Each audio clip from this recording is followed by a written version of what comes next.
Welcome back. Just got a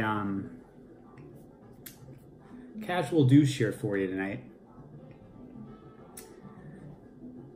First things first, I'd like to offer first picks on drinks to Bo at Earhead Six, Rob at Rob Walker Let the Music Play, Zack at Listen to Records, Eric Weinbender, and John at the Digital Gramophone.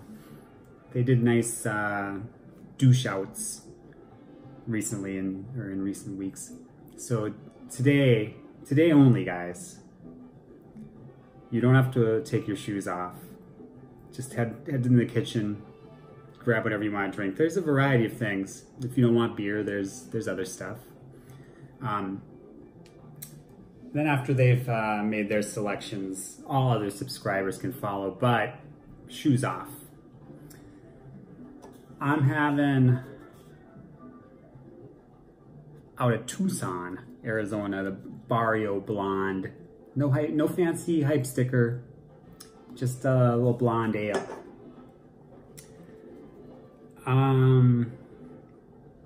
Also going to somehow, I think, put links to a couple videos I think people that watch this might be of interest in. One of them is John, the Digital Gramophone, did a two-part series, a spotlight on Deerhunter. So I'll link to one of those, so if you want to check those out. And then also Jim at VinylDesigns did a Dream Pop video that I think a lot of people that watch this might also be interested in. Somehow I'm going to link to those. I don't know if I'm going to put some fancy thing on the screen. I don't think I'm that fancy. So today we're just doing a handful of recent-ish finds. I think a couple of them are a little bit old. One of them is almost probably a month and a half since I picked it up, but I just hadn't gotten into a video. And then to kind of round it off, I had not done some items last week that I had planned, or that were in the stack, so to speak. Kind of the items from the collection, listening, recent spins type nonsense. So I'll round it out with those. I guess we'll just get going. I've got two late 60s recent reissues that I picked up. One of them was a Black Friday record store thing from 2018. It's this 31st of February. So when I think the day after Black Friday, I went and saw this, and I almost bought it, mostly for those pants, because I've never heard this before. But because I hadn't heard it, if I'm being honest, the hype sticker didn't completely sell it to me. And then I did hear, I think, yeah, Vinyl Richie picked this up, and when he was talking about it, even as he was going through it, I was thinking that this would be something that I'd like. You can get this. This is from, as I said, Black Friday Record Store Day. You can get this now, new, for like half of what it was going for on Black Friday Record Store Day. So I think I got this for $12. So I'll take it for $12. So, you know, it's like psych pop, little folk in places. I've only listened to it once. I like the second side better than the first side. What are the songs I like? I like the song Wrong, Pedestals, A Nickel's Worth of Benny's Help. The pressing on this is really good. I I would be stunned if you could buy if an original sounds as good as this. This sounds that good. I could be wrong, but you'd also pay more than $12 for that. Now my throat is going. Anyway, this is Craft Recordings reissue. It's on black vinyl. I'm gonna save time and not show all that stuff.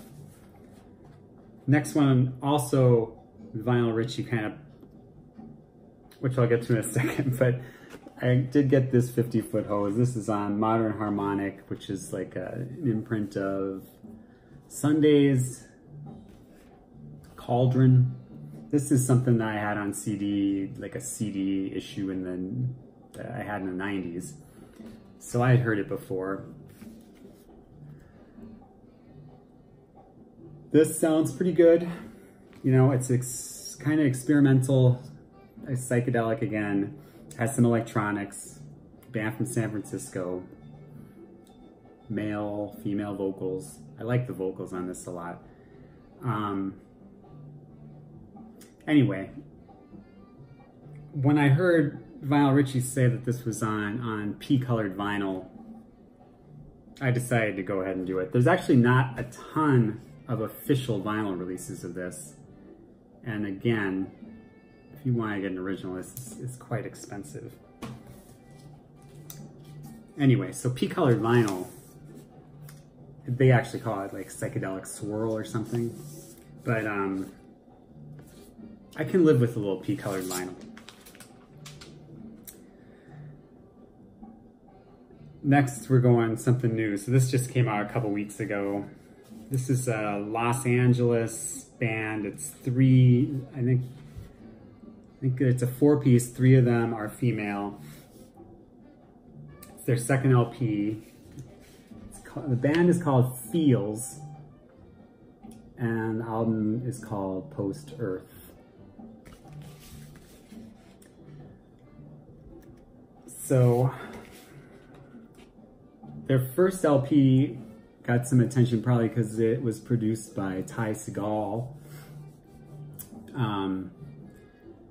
So there is a little bit of that sound still on here, rubbing off. So I would call this rock. It's got a pinch of the garage, got a pinch of punk. The song like Cars has a really garage sound.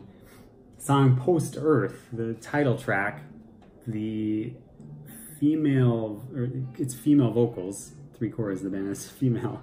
The harmonies on the song Post Earth, it sounds like Veruca Salt practically. But I would say that this is probably for someone, if you like Sleater Kinney, like this is something that would be worth checking out. I haven't heard their first album. At least I don't think I have. Anyway. Feels, Post Earth, 2019. Incredibly, I got this on black vinyl. And supposedly the first run is on red. I don't know how I don't have a first run 2 weeks after it came out, but whatever. All right, this is something I got a little while ago, 2 months ago. It is a young UK trio. I read about this. I saw actually somebody posted a top albums of 2018 list, and it was in Portuguese. I suspect it's a Brazilian blog, so I looked at it. I don't understand Portuguese, let alone read it. And basically everything that was on there that I knew I liked, but most of it I'd never heard of, and so I kind of was checking out some of that stuff. And this is one of them. So again, from the UK, this is called, the name of the group is the Oriels, Silver Dollar Moments. That's the cover. 2018 Heavenly Recordings. Has kind of a Manchester sound. They're a little like throwback to that. upbeat female vocals. It's kind of bouncy, a little bit dancey. A lot of it reminds me of like Saint Etienne, like those early Saint Etienne records a little bit. I'm actually kind of surprised, having gotten this, I'm just kind of surprised how much I've listened to it a lot over, well, since I got it. I don't know how popular they are in the UK. I saw Rob Walker show it just recently, maybe it was just this week. So somebody knows about it, but I think this is big with the kids, the children. There is some clown on Discogs selling this for 120 pounds. It's not signed, and it's not even sealed.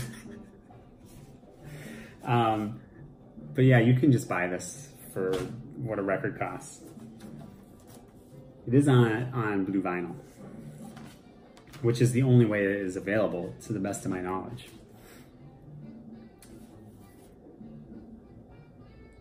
So I showed the Silver Jews sometime recently. I'm really losing my memory fast. At some point I showed the Silver Jews out of the collections, recent spin type thing. And then I think within a week I went to a store, and in the new arrivals I found this. So this is the record that came out after the one that I showed. This is called Lookout Mountain, Lookout Sea. This is from 2008. It's their sixth and final LP on Drag City Records. So, you know, it's just more of what you come to expect. This one is maybe a little less dark, maybe a little less bleak. But, you know, clever lyrics, as always, kind of funny at times. And it does, in one song, San Francisco, BC, have the line, "Romance is the douche of the bourgeoisie." So for me, as the douche, you kind of got to have it just for that, I guess. Black vinyl.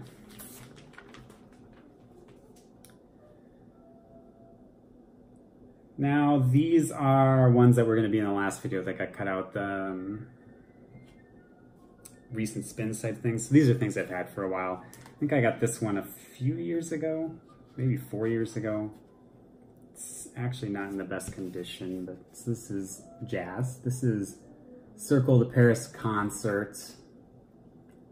You can see who's in it, or who's in Circle. Scapefold. So I think that there were actually Blue Note albums with these same players under Chick Corea as the leader, maybe two, I think, that I'm aware of, and then a couple ECMs or something. Yeah, this is on ECM. This is from 1971. I like it. It's a double live album, as you can imagine, fairly free. It's got a cover of Nefertiti at the top of the set. I don't know. It's got a cut. I feel like this has had some water. The vinyl is in excellent condition. Of course, ECM black vinyl.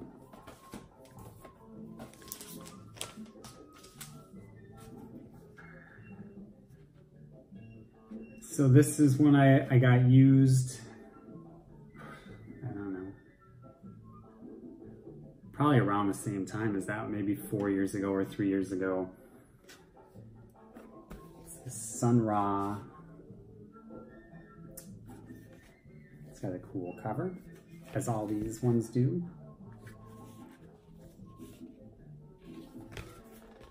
This is some sort of dodgy early 2000s reissue. I had actually kind of, I remember the first time I listened to it, I found the sound to not be very good. I figured this was probably an unofficial release or a bootleg or whatever you want to call it, but I don't think that it actually is. I just think that it doesn't sound very good. So this is kind of a wild ride. It's more experimental even than any other Sun Ra album that I have. I have, I don't know, a handful of reissues as they are. I do want to kind of look at some of the ones that are supposedly good that were recently put out. But anyway, this is kind of, you gotta be in the right place. When I went to re-listen to this, I was thinking about how much I didn't care for it just generally, and also the pressing I don't think is very good. But listening to it again, I think I'm gonna. I was contemplating not even keeping this, but yeah, I think I'm gonna keep it, even though it's not a great pressing. It does have that label going on. So just one more again from the item from the collection. So I had planned to kind of show this when I was talking about the dismemberment plan and just kind of like maybe feeling like you have a bias on something maybe. So this is John Lennon, Into the Sun, from 1998. This is my original copy. I don't think this has ever been repressed. So this is his debut record. Did you know Sean Lennon is John Lennon's son? That's who this is. It's produced by Yuka Honda from Chiwamato, and I think I had shown Chiwamato and then kind of mentioned that he played on that, and there were things in the comments, and they got me thinking to pull this out. And then also people are showing that Claypool Lennon Delirium thing. This got a 1 out of 10 review in the NME when it came out. And I really like it. And so I remember at the time, like, and I had roommates and I would listen to this, you know, at that time. And I remember they didn't like it. And I was thinking maybe it's just that I have a unhealthy bias. I'm predisposed to like it because of a variety of reasons. Anyway, it's interesting. I've heard a lot of people, not a lot of people, I've heard some people out here in the VC say that they do like this. So that makes me feel a little better. I think there's a lot of good songs on here. I think that what turns people off is the vocals, which is like a lot of things that I listen to, I guess. The vocals I think can just not do it for some people. But anyway, I'll show the inner sleeve on this one. You know, he was dating Yuka Honda. She produced this, I think both those people from Chiwamato also performed on this. A lot of people performed on this. And and so then when they toured for this, Yuka Honda, I think she played keyboards. And it's, you know, it's on Grand Royal. You know what it looks like. But I'll show you anyway.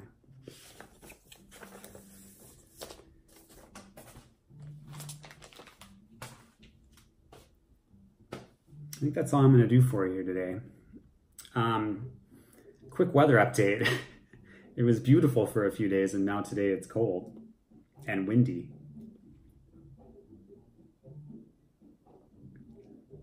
But it could be worse. It could be a lot worse.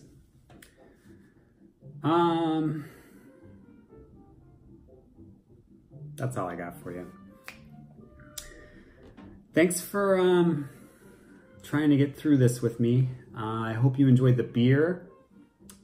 Thank you again to those who I allowed to not wear their shoes for the much appreciated but unnecessary douche outs. And that's it. I'll be back sometime. Thanks a lot. Bye.